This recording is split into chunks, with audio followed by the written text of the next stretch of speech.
To grasp today's breakthrough, we must revisit the origins of the China-Taiwan divide.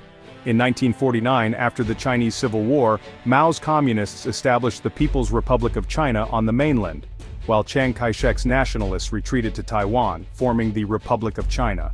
Both sides claimed to be the sole legitimate government of all China, creating a tense standoff that has lasted over 75 years. Beijing has always viewed Taiwan as a breakaway province, never ruling out force to achieve reunification. Meanwhile, Taiwan has transformed into a vibrant democracy, with its people forging a distinct identity. The world has tiptoed around this dispute. Most countries recognize Beijing, but many, especially the US, maintain unofficial ties with Taipei. The US is legally bound to help Taiwan defend itself, a policy that has kept the peace but left the region on edge. The Taiwan Strait remains one of the world's most dangerous flashpoints, where a single miscalculation could spark global conflict. Generations in Taiwan have grown up under the shadow of invasion, while for China, the Taiwan question is central to national pride and political legitimacy. The peace offer now on the table isn't just a diplomatic gesture, it's a challenge to the very foundations of this decades-old conflict. For both sides, the stakes are existential, and the world is watching closely. The next steps could reshape East Asia's future. The question is, can decades of mistrust be overcome? The answer begins now. The world was stunned when, on July 19, 2025, Beijing accepted Taipei's offer for unconditional peace talks. For decades, China dismissed such proposals as stalling tactics, but this time the response was different. China's acceptance marks a historic shift, acknowledging Taiwan as a negotiating partner, not just a rebellious province. This move signals a willingness to pursue goals through dialogue, not force, averting the catastrophic costs of war. For Taiwan, it's a validation of its strategy, seeking peace while strengthening defenses. The acceptance breaks a dangerous cycle of escalation, offering hope for stability to Taiwan's 23 million citizens. Tensions had been rising, with near-daily military drills and international anxiety at a peak.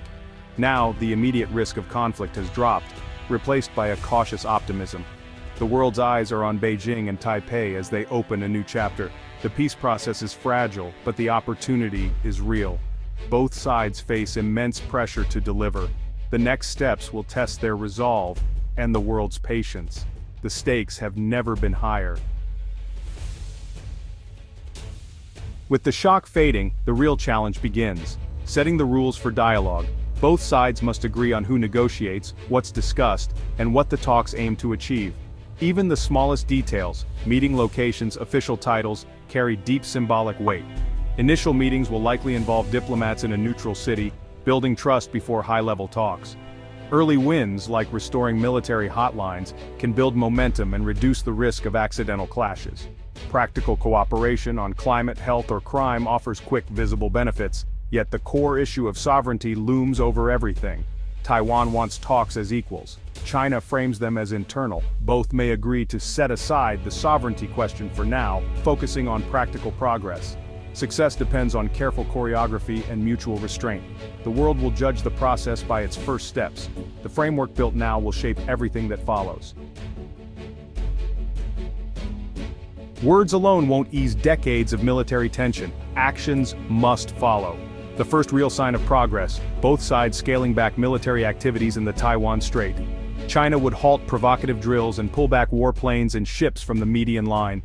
Taiwan would pause its own large-scale exercises and reduce patrols near the strait. These moves would immediately lower the risk of accidental conflict and signal genuine intent. Trust is fragile. Each side must show restraint without compromising security. Next, negotiators could formalize rules of engagement and establish advance notification for military movements. Over time, these steps could evolve into a permanent military-to-military dialogue. Such mechanisms are vital for managing crises and building lasting trust. The world will watch for concrete actions, not just promises. De-escalation is the first test of the peace process's seriousness. If successful, it could transform the region's security landscape. The stakes, peace or peril.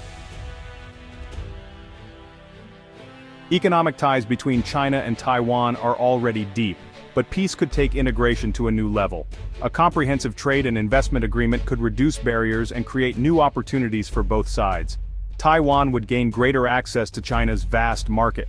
China would seek Taiwan's advanced technology, especially semiconductors. Joint research hubs in green energy or AI could foster innovation and cooperation. Travel and tourism would likely expand, connecting people and breaking down stereotypes. Yet, deeper integration brings risks. Taiwan fears economic leverage could become political pressure. Safeguards would be essential to protect Taiwan's autonomy and democracy. Taiwan would also look to diversify its economic ties, strengthening links with the US, Japan, and Europe. The challenge: build prosperity without sacrificing sovereignty. Economic interdependence could make conflict unthinkable, but the balance must be carefully managed. The world's supply chains and stability hang in the balance. The outcome will shape the region's future. News of peace talks would hit Washington like a shockwave. Publicly, the US would praise both sides and offer support for dialogue. Privately, officials would scramble to assess Beijing's true intentions. Is this genuine or a strategic ploy? The US would consult closely with allies, Japan, South Korea, the Philippines, to coordinate responses. Security commitments wouldn't vanish overnight. The US would maintain its support for Taiwan under the Taiwan Relations Act. America's role would be supportive but cautious, avoiding direct interference to prevent antagonizing Beijing. The peace process could free up US resources for other global challenges, but also spark debate over the future of its military presence in Asia. Some would argue for a drawdown, others would insist on staying strong to deter any reversal by China. The US must balance encouragement with vigilance, ensuring peace isn't used as cover for coercion. Washington's choices will shape the region's security architecture for years to come. Allies will look to the US for reassurance and leadership. The stakes are global, not just regional. The peace process is a test of American strategy and resolve. The world is watching how Washington responds. The outcome will echo far beyond the Pacific. The ripple effects of peace talks would be felt worldwide. Japan, as a neighbor and US ally, would welcome reduced tensions but remain wary of shifting power dynamics. Southeast Asian nations would breathe easier, hoping China's willingness to negotiate with Taiwan signals a softer approach elsewhere. Europe would see new opportunities for trade and stability, while India might worry about China redirecting its focus. Not all reactions would be positive. Some countries benefit from the status quo and may feel unsettled. The global geopolitical map would be redrawn, creating new challenges and opportunities. The world must adapt to a new reality in East Asia. For ordinary people, peace would be transformative. In Taiwan, the end of war anxiety would mean safer, freer lives, no more air raid drills or constant fear. Families separated by the strait could reconnect, and resources now spent on defense could go to healthcare, education, and infrastructure. On the mainland, peace would spare families from the threat of war and let the government focus on domestic challenges.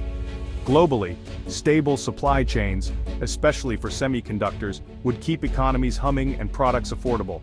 More travel, study, and cultural exchange would build empathy and understanding. Artists, students, and tourists could connect across the strait, weaving new bonds. These grassroots ties could outlast any political deal. Real peace is built by people, not just politicians. The human impact is the true measure of success. July 19, 2025 could mark a new dawn, or just a brief pause in a long conflict.